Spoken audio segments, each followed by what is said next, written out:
समुद्र के अंदर रहने वाली ये मछली की उल्टी की कीमत अंतर्राष्ट्रीय बाजार में 2 करोड़ रुपए से भी ऊपर जा सकती है।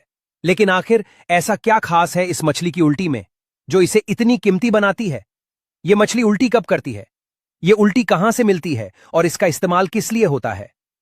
इस रहस्य को जानकर आप भी दंग रह जाएंगे। तो सबसे पहली बात, ये उल्टी हर व्हेल के पेट में नहीं बनती।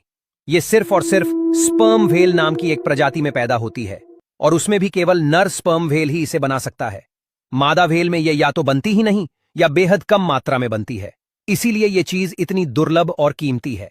होता यह है कि जब नर स्पर्म व्हेल स्क्विड और ऑक्टोपस जैसे शिकार को खाती है तो इनके कुछ सख्त हिस्से उसका पेट पचा नहीं पाता।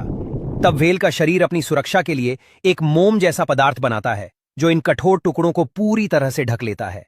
इसी पदार्थ को एम्बरग्रीस कहते हैं। धीरे धीरे ये एक बड़े गोले का रूप ले लेता है और व्हेल के शरीर से बाहर निकल जाता है।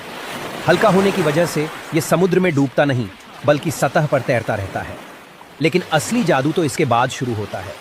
समुद्र की लहरें, धूप और हवा, ये सब मिलकर एम्बरग्रीस को सालों साल तक निखारते हैं। पूरी तरह परिपक्व होने में इसे 10 से 20 साल तक का वक्त लग सकता है। अब सवाल आता है कि इतने विशाल समुद्र में यह मिलता कैसे है? सच कहें तो इसे ढूंढना लगभग नामुमकिन जैसा है।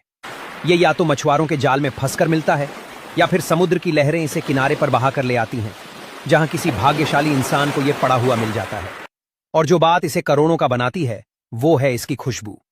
ताजा एम्बरग्रीस की गंध बहुत तेज और कड़वी होती है, लेकिन समुद्र में रहने के बाद ये एक हल्की, मीठी और बेहद आकर्षक सुगंध में बदल जाती है। दुनिया के सबसे महंगे और शानदार परफ्यूम में इसे फिक्सेटिव के रूप में मिलाया जाता है, जो खुशबू को गहरा, टिकाऊ और मनमोहक बना देता है।